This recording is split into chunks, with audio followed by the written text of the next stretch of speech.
Complete करवा दिया था और आज मैं एक्टिविटी 1 शुरू करूँगी।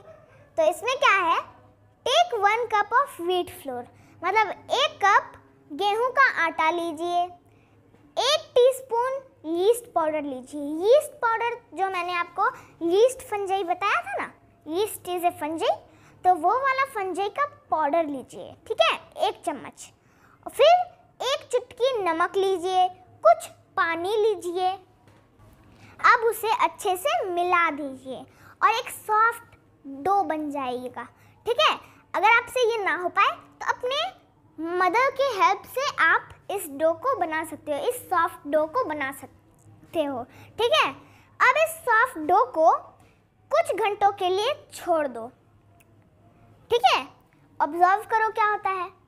तो मैं ये कर चुकी हूँ, इसलिए मैं बताती हूँ कि ये जो है वो एकदम फ्लफी हो जाता है, ठीक है, फूल जाता है गुब्बारे की तरह, ठीक है। अब हम लोग आते हैं यूजफुल माइक्रोब्स में, मतलब कि ज़रूरतमंद माइक्रोब्स में। Microbes are useful in many ways. जो माइक्रोब्स होता है वो यूजफुल होता है बहुत से तरीकों में। तो फर्स्ट पॉइंट क्या है, some microbes help in manufacturing ice cream, cheese, vinegar, toothpaste, glue, detergent and medicine, ठीक है। तो कुछ माइक्रोब्स जो होते हैं वो आइसक्रीम बनाने में, चीज़ बनाने में, मतलब पनीर बनाने में, विनेगर बनाने में। सम माइक्रोब्स हेल्प इन, तो फर्स्ट पॉइंट है some microbes help in manufacturing ice cream, cheese, vinegar, toothpaste, glue, detergent and medicine. तो कुछ माइक्रोब्स जो होते हैं वो आइसक्रीम बनाने में, ठीक है, आइसक्रीम मतलब यहाँ पे जो आइसक्रीम है, चीज़ पनीर बनाने में, विनेगर सिरका बनाने में, टूथपेस्ट जिससे कि हम लोग ब्रश करते हैं वो वाला टूथपेस्ट, और ग्लू जैसे ग्लू होता है ना, कुछ पेज फट गया तो ग्लू लगाकर हम लोग उसे चिपका देते हैं, तो वो भी माइक्रोब से ही बनता है, माइक्रोब से, ठीक है। डिटर्जेंट पाउडर जिससे कि मम्मा लोग कपड़े धोती है ना, तो वो भी जो है माइक्रोब से ही बनता है। मेडिसिन दवाई जो कि हम लोग खाते हैं, जब हमें कोई डिजीज़, मतलब कोई हमें डिजीज़ होता है, कुछ डिजीज़, तो उसमें जो हम लोग मेडिसिन खाते हैं तो वो भी बनता है माइक्रोब से ही, ठीक है। अब सेकेंड पॉइंट में क्या है, some microbes decompose the dead plant and animals. तो कुछ माइक्रोब्स जो होते हैं वो डेड प्लांट को, मरे हुए प्लांट को और मरे हुए जानवर को डिकम्पोज कर देते हैं, मतलब छोटे छोटे कण में उसको बांट देते हैं, ठीक है। अब थर्ड पॉइंट क्या है, the oil eating microbes help clean the oil spills in the oceans. तो जो ऑयल मतलब तेल खाने वाले जो माइक्रोब्स होते हैं वो जो ओशियन में ऑयली लेयर जो बन जाता है, मतलब चादर बोल सकते हैं, ऑयली तेला वाला चादर जो होता है उसे वो खा जाते हैं। माइक्रोब्स जो होते हैं यूजफुल माइक्रोब्स वो खा जाते हैं, ठीक है, ताकि ओशियन जो है वो फ्रेश रह सके, ठीक है। अब जो है यहाँ पे फिफ्थ पॉइंट क्या है, breads are made soft and fluffy with yeast.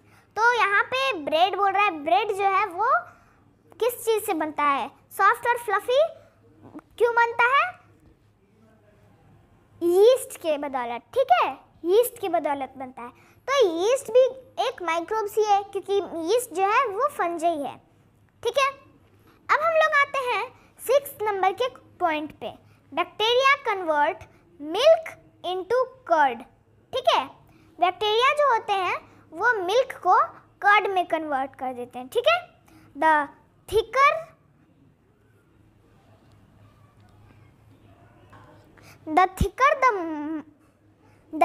The curd, यानी कर्ड को मोटा कर देना, the more are the bacteria present in it. जो उन्हें मोटा करता है, कर्ड को जो मोटा कर देता है, तो उसमें यूजफुल माइक्रोब्स जो होते हैं, मतलब बैक्टीरिया, वो उनमें प्रेजेंट रहते हैं ज़्यादातर, ठीक है।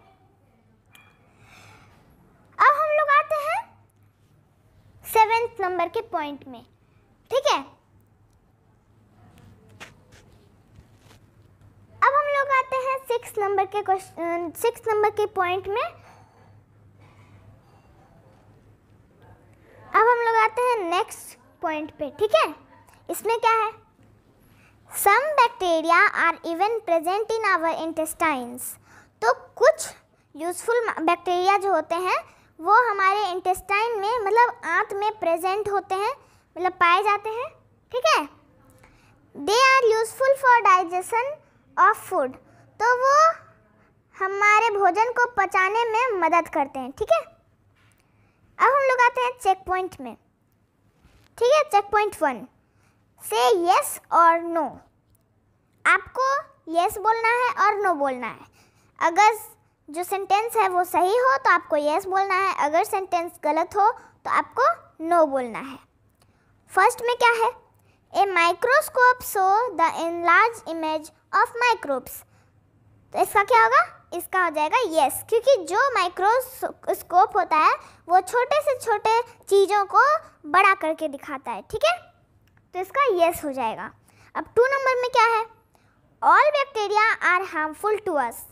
क्या सभी बैक्टीरिया हमारे लिए हार्मफुल होते हैं, मतलब हानिकारक होते हैं? नहीं ना, क्योंकि उनमें से कुछ ऐसे बैक्टीरिया होते हैं जो हमारे लिए उपयोगी होते हैं, ठीक है। तो यहाँ पे हो जाएगा नो, क्योंकि यहाँ पे लिखा हुआ है all bacteria are harmful to us, ठीक है। अब 3 नंबर में देखते हैं, इसमें क्या है, protozoa are single celled animal, ठीक है।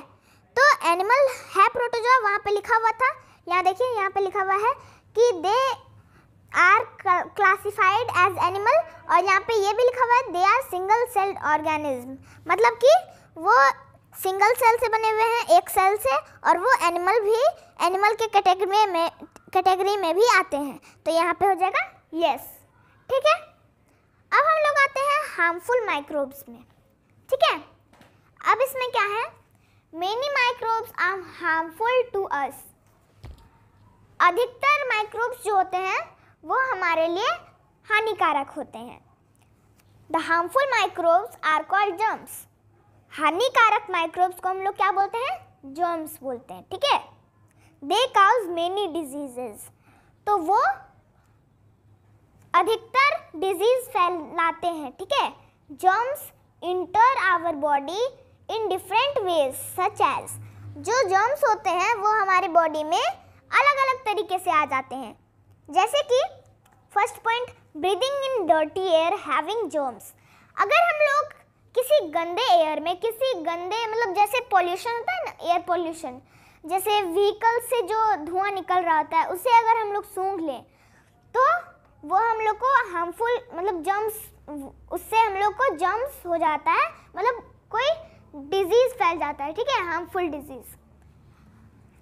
मतलब कोई भी अगर डर्टी एयर आप मतलब अपने ब्रीथ करते हो, ठीक है, तो उससे हम लोग को जर्म्स फैल जाता है हमारे बॉडी में, ठीक है। सेकेंड पॉइंट क्या है, थ्रो कट्स एंड वाउंड्स। तो अगर कहीं कट जाता है, जैसे यहाँ अगर कट गया, या फिर वाउंड्स मतलब घाव हो जाता है कहीं पे, ठीक है, कहीं पे घाव हो जाता है, तो उससे भी जर्म्स फैलता है, ठीक है, अपने बॉडी में। थर्ड पॉइंट क्या है, बाय ड्रिंकिंग अनक्लीन वाटर और eating unhygienic food from road side stalls.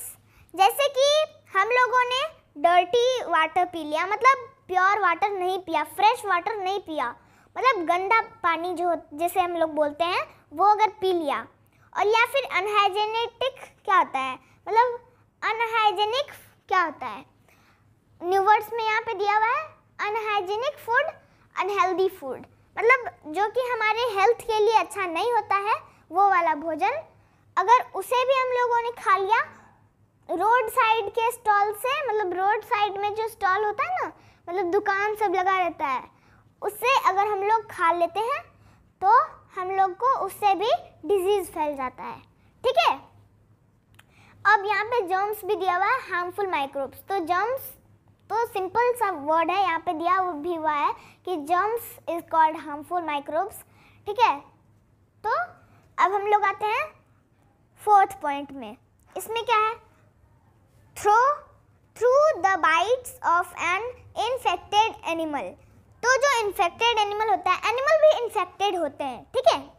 तो कुछ इन्फेक्टेड एनिमल का अगर हम लोगों ने बाइट खा लिया, मतलब अगर कोई, अब हम लोग आते हैं 4th नंबर के पॉइंट में। इसमें क्या है, through the bite of an infected animal.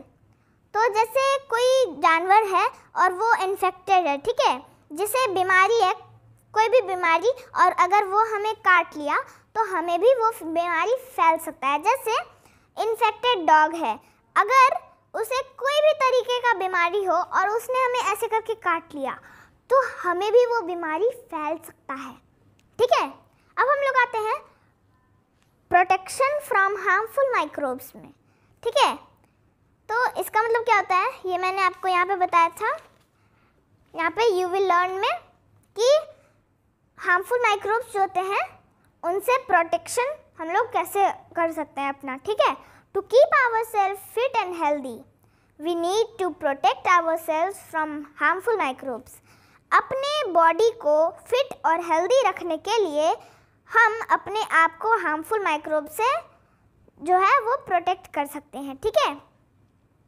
Protect करने की हमें ज़रूरत होती है हार्मफुल माइक्रोब से, अपने आप को फिट और हेल्दी रखने के लिए, ठीक है। To do this we must, ये करने के लिए हमें ये करना चाहिए। तो फर्स्ट पॉइंट क्या है, ईट fresh food and drink clean water. Fresh जो फूड होता है, मतलब अच्छा भोजन, उसे खाइए, और क्लीन वाटर मतलब प्योर वाटर पीजिए, गंदा पानी मत पीजिए। फिर सेकंड पॉइंट में क्या है, keep our body and surrounding clean. अपने बॉडी को और सराउंडिंग को, मतलब चारों तरफ को क्लीन रखिए। अब हम लोग आते हैं 3rd नंबर के पॉइंट में। इसमें क्या है, trim our nails regularly and keep our self clean, ठीक है। अपने नाखून को रेगुलरली मतलब लगातार काटते रहो, ठीक है, जब वो बढ़े तब, वरना ऐसे काट दोगे तो आपका नेल जो है वो जो ट्रिमर होता है ना उसके साथ साथ निकल जाएगा, ठीक है। इसलिए बोलती हूँ कि जब आपका नेल बढ़े तभी काटिए, और लगातार काटिए जब जब आपका जो ये नेल है बढ़ रहा है, ठीक है। और अपने आप को क्लीन रखिए, ठीक है, अपने आप को जो है वो प्योर रखिए। तो नियमित रूप से अपने नाखून को काटते रहिए और अपने आप को साफ रखिए, ठीक है।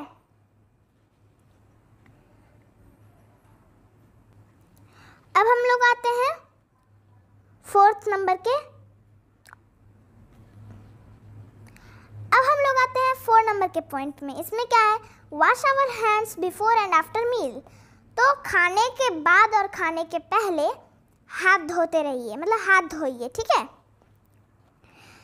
फिर 5th पॉइंट में क्या है, इसमें है wash our hands after going to the toilet.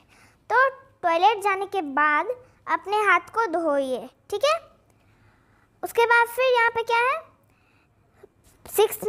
6th number के पॉइंट में, follow a regular vaccination schedule. और रेगुलर वैक्सीनेशन शेड्यूल जो है उसे फॉलो करते रहिए, ठीक है। Protecting food from microbes. Microbe से फूड को कैसे बचाते हैं, ठीक है, माइक्रोब से फूड को बचाना। The food we eat must be protected from harmful microbes. जो फूड होता है वो हार्मफुल माइक्रोब से प्रोटेक्टेड रहना चाहिए, ठीक है। We can protect our food from microbes in the following ways. तो हम लोग अपने फूड को माइक्रोब से कैसे प्रोटेक्ट कर सकते हैं वो यहाँ पे दिखा रहा है, ठीक है। तो फ्रीजिंग एंड कूलिंग, मतलब अपने भोजन को ठंडा रखें और फ्रिज में रखें, तो उससे हम लोग का जो फूड है वो प्रोटेक्ट रह सकता है माइक्रोब से। अब इसका जो है वो थ्योरी भी दिया हुआ है यहाँ पे, देखिए। We can save our preserve the cooked food item from spoilage by freezing और कूलिंग इट।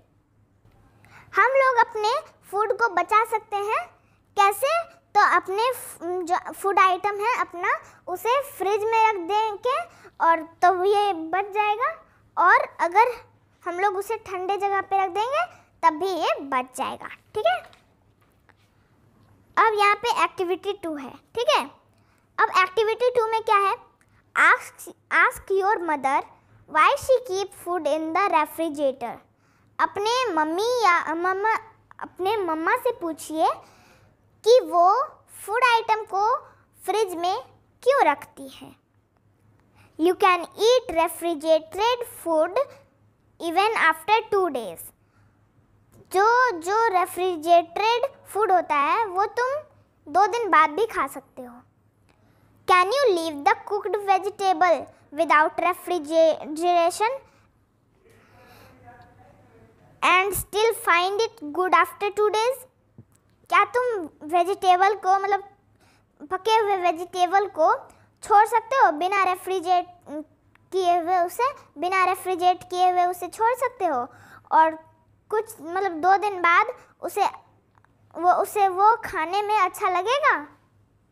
तो ये अपने मदर से पूछो कि वो जो फूड होता है उसे रेफ्रिजरेटर में क्यों रखती है। एक्टिविटी 2,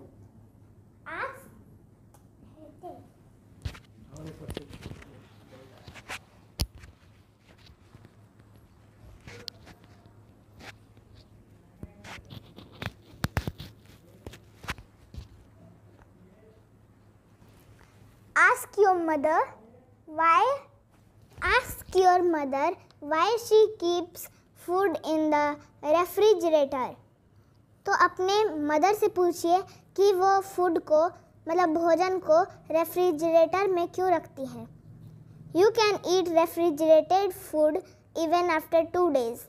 तो तुम रेफ्रिजरेटेड फूड को 2 दिन बाद खा सकते हो। Can you leave the cooked vegetable without refrigeration and still find it good after 2 days। तो क्या तुम एक पके हुए वेजिटेबल को मतलब सब्जी को बिना रेफ्रिजरेट किए हुए उसे 2 दिन के लिए छोड़ दोगे और 2 दिन बाद क्या वो अच्छा लगेगा खाने में?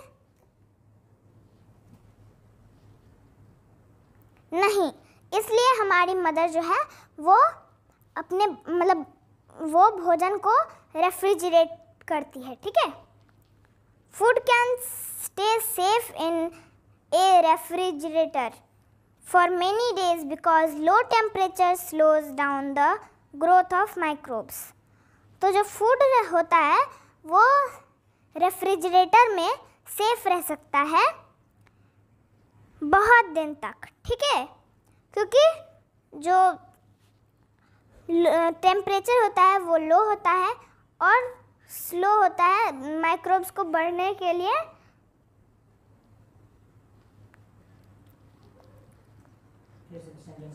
फूड को रेफ्रिजरेटर मतलब फ्रिज।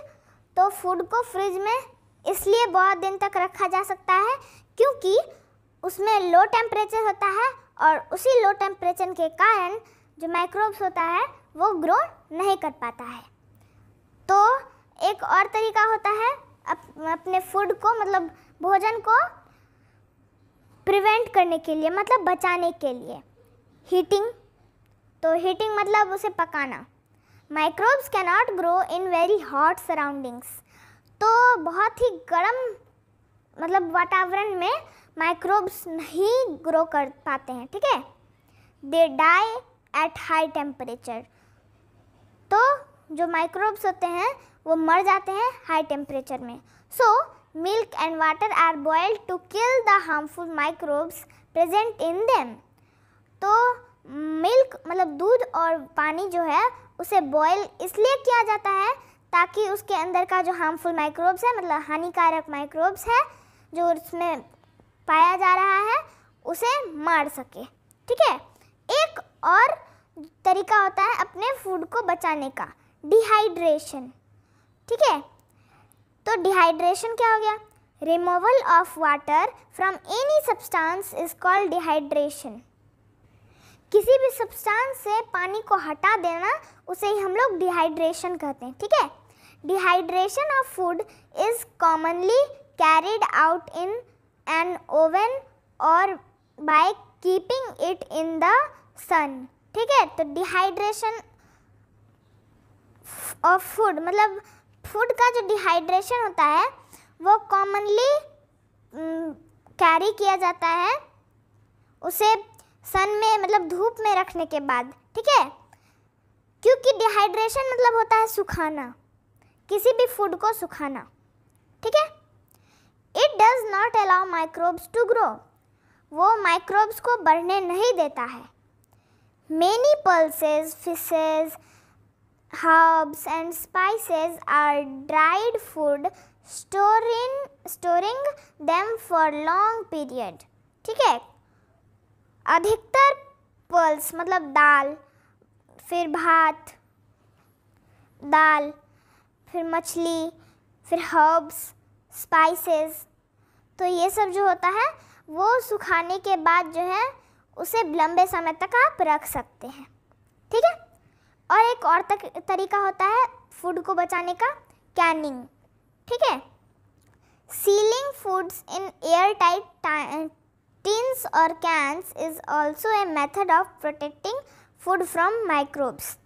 तो मतलब जो आप देखते हो कि मिल्क मेड जो है उसका जो पूरा ढक्कन होता है वो एकदम पैक रहता है एक कैन में, एक टिन में, ठीक है, ताकि उसका जो अंदर का जो फूड है, भोजन है, वो खराब ना हो सके, उसमें माइक्रोब ग्रो ना कर सके, ठीक है।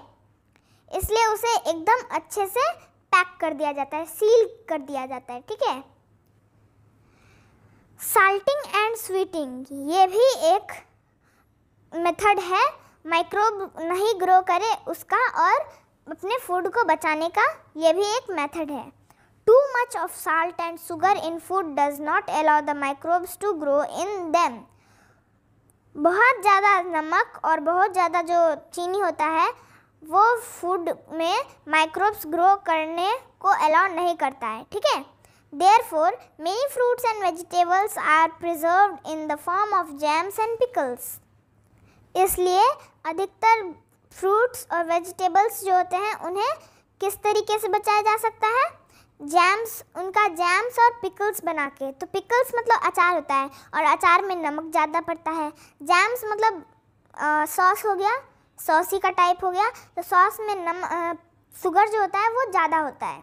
इसलिए उन दोनों के फॉर्म में हम लोग जो है अपने फूड को प्रिजर्व कर सकते हैं, ठीक है। तो जैम्स में चीनी बहुत ज़्यादा होता है और पिकल्स में नमक बहुत ज़्यादा होता है, ठीक है। तो आज के लिए बस इतना ही। हैप्पी दशहरा। मिलती हूँ दुर्गा पूजा के बाद क्वेश्चन आंसर के साथ। तब तक आप घर में बैठ के इस क्वेश्चन आंसर को बनाने का कोशिश करना और जब मैं दुर्गा पूजा के बाद आऊँगी तो आपका क्वेश्चन आंसर जो है वो मैं मैच करवा दूँगी। तो तब तक के लिए बाय बाय। और हाँ, दशहरा में एंजॉय भी बहुत करना है और रिवीजन भी बहुत करना है, पढ़ाई भी बहुत अच्छे से करना है, ठीक है। तो तब तक के लिए बाय बाय। मिलती हूँ दुर्गा पूजा के बाद क्वेश्चन आंसर के साथ। तब तक के लिए बाय बाय।